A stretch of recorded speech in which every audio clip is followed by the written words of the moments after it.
Eu quero dividir aqui uma ideia com vocês que está martelando na minha cabeça já faz um bom tempo.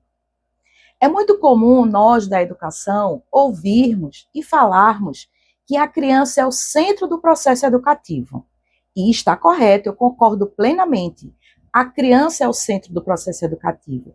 A criança é a razão do nosso trabalho. Sem as crianças, não faz sentido a gente trabalhar, estudar, se aprofundar. Então, de fato, a criança é o centro da escola, é o centro da educação, tudo gira em torno da criança.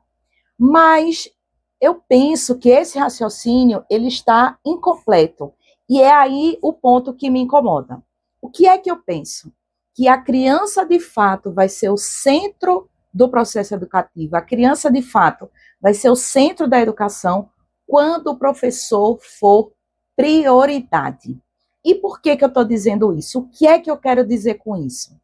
Eu estou querendo dizer o seguinte: quem aqui já ouviu falar, por exemplo, em protagonismo estudantil, processo de aprendizagem, aprendizagem significativa, desenvolvimento na sua complexidade e na sua integralidade?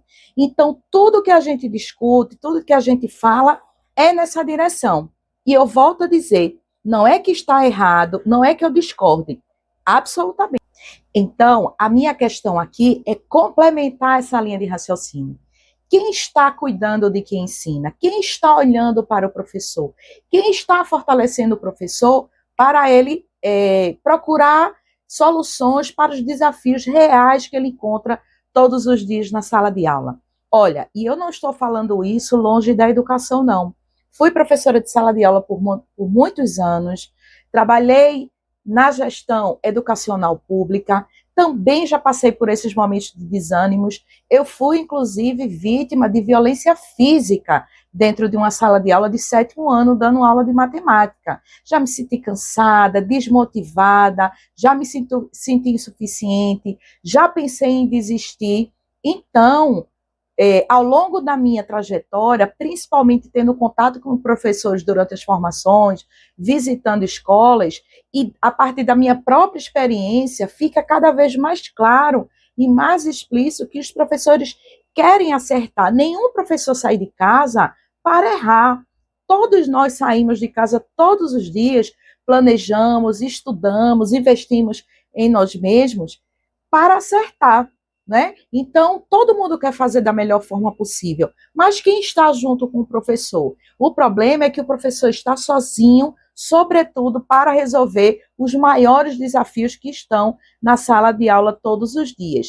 E o que é que isso aqui tem a ver com matemática? O que é que essa reflexão tem a ver com o ensino de matemática? A relação é porque o ensino de matemática nos anos iniciais, que se apresenta historicamente, inclusive as pesquisas mostram isso, um grande desafio para o professor que não é especialista. E o que é que acaba acontecendo? O professor se coloca nessa posição de culpado, de que a fragilidade está exclusivamente na formação dele, de que o problema é porque ele não domina os conceitos matemáticos ou ele não domina a didática e as metodologias do ensino de matemática. Então, ele se sente incapaz, que o problema é a formação do professor, o problema é que ele não consegue fazer. Mas a questão, e aí é onde eu faço a minha contribuição nessa reflexão, que além das formações, que hoje tem uma iniciativa muito forte em relação à garantia do direito à formação do professor, mas é preciso instrumentalizar esse professor, dando apoio, estando presente. A gente fala muito em rede de apoio para a criança, mas é necessário, sim, ter uma rede de apoio para o professor desempenhar da melhor forma possível a sua profissão. Isso sim é valorizar o professor de fato, né? Não é simplesmente uma falácia com discurso vazio, mas valorizar o professor é, sobretudo, além de possibilitar espaços formativos, além disso, é, sobretudo, ouvir o professor, é estar ao lado do professor, é entender as dificuldades e as lacunas diversas que o professor encontra no dia a dia, é dar as mãos ao professor. Até porque nenhuma política pública chega na sala de aula que não passe pelo professor.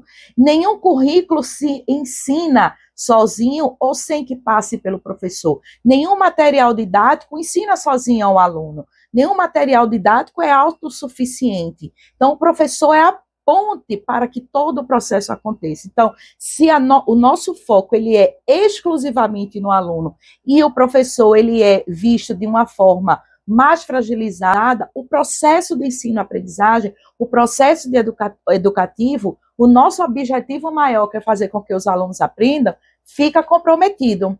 Então, nenhum professor pode ficar sozinho, ele precisa de uma rede de apoio. É por isso que eu trago essa reflexão. Nenhuma criança aprende sozinho, então também nenhum professor pode ensinar sozinho. Porque se a criança é o centro do processo educativo, ou melhor, para que a criança seja de fato o centro do processo educativo, o professor precisa ser prioridade.